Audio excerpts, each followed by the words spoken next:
Hey everyone, I'm Grant, the Rusty Autoholic guy, and welcome back to the channel. First off, I want to give a huge shout out to all the members in the TDI truck swap group on Facebook. They gave me a ton of great information on possible solutions for all my clearance problems with my ALH TDI. Specifically, one member was able to give me all the part numbers and the brackets so I could actually move my AC compressor from my passenger side to my driver's side, which I actually think would have really helped. However, shortly after I made that post, I found something that was the deal of the century and I jumped on it. Now, this is an ALH TDI, and if you have a BEW TDI, oh, that hurt, you can get this bracket. This is an accessory relocation bracket, which moves the AC compressor, the power steering pump, and the alternator up 6 inches. So I think it would solve all the clearance issues that I'm currently having with putting a TDI engine in my right-hand drive TJ Wrangler. However, that's an ALH TDI, not a BEW. And I went and got a BEW. So I'm going to take the camera with me outside to show you what I bought. This is a 2004 Volkswagen Beetle TDI with a BEW TDI engine. And the nice thing about this car is it runs great. The engine is like a sewing machine. It just runs flawlessly. But the transmission is bad, so I was able to pick up this entire car for dirt cheap. So the goal today is just to get the car off the trailer, which getting it on this tow dolly took me and Jacob, and huge shout out to Jacob for helping me and letting me borrow his truck. This was a nightmare to get onto the trailer, but I think I have a way of getting it off. But yeah, we were able to hear it run. The engine purrs, it idles beautifully, it revs cleanly, there's no smoke out of the exhaust, and it has 188,000 miles, but the transmission is completely shot. Or the shifter for the transmission is completely shot. I still haven't quite figured that one out yet, but I'm going to set up a camera and try to get this hooked up to my LJ Rubicon so I can move it around my yard to hopefully get this off the tow dollies. So I'll be back.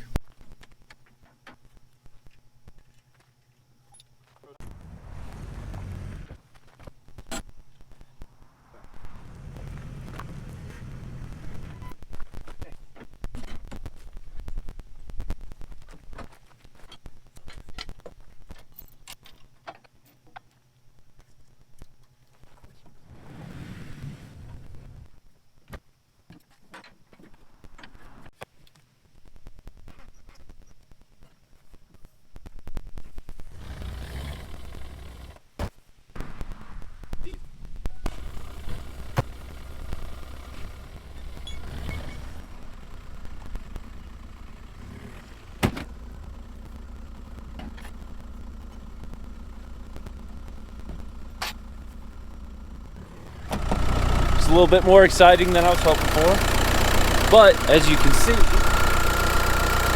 is a very smooth and actually very clean looking TDI, and it actually runs really well. Here, we'll take a quick little drive around my driveway. Now, I'm ooh, I can stuff the Now, I'm actually a huge fan of the new Beetles in terms of their overall shape. I've worked on them. I've actually owned a gas one, and it was actually manual transmission. And being a very tall person, I'm 6'5", but all my height's in my torso, the bubble roof is amazing. But the shifter seems to be working for the moment. We'll just take a quick little drive around my property. And let me tell you, this little thing is peppy.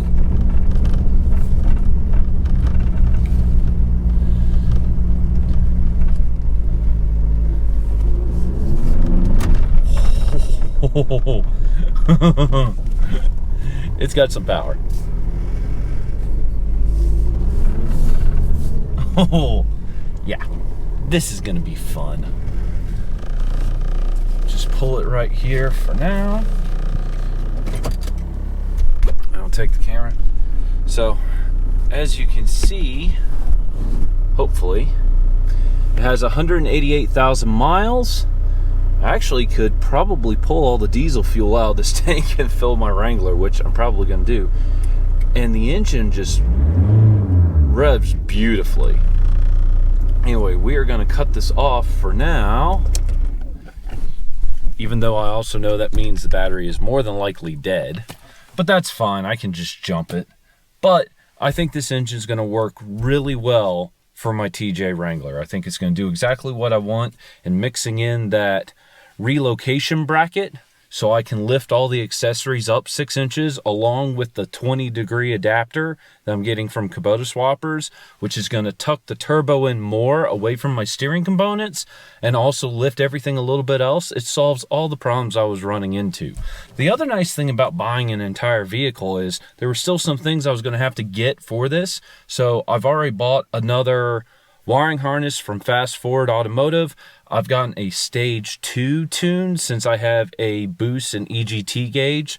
So I need to look up the numbers, but I want to say it's going to be, I don't know the horsepower because the horsepower doesn't matter all that much to me, but I'm going to guess 140 horsepower, but I know it's going to be 252 foot-pounds of torque, which admittedly is way better than 188 foot-pounds of torque with the ALH TDI. Now, I am going to use the ALH TDI. I really did buy that for my 1947 CJ2A. So that engine and everything I bought for it will be used on my CJ2A as soon as I get my right-hand drive TJ Wrangler up and running with this setup. Yeah, that's all I have. I'm going to start taking this apart hopefully in the next 2 or 3 days. But anyway, it's YouTube. You know what to do, and I will see y'all again very soon.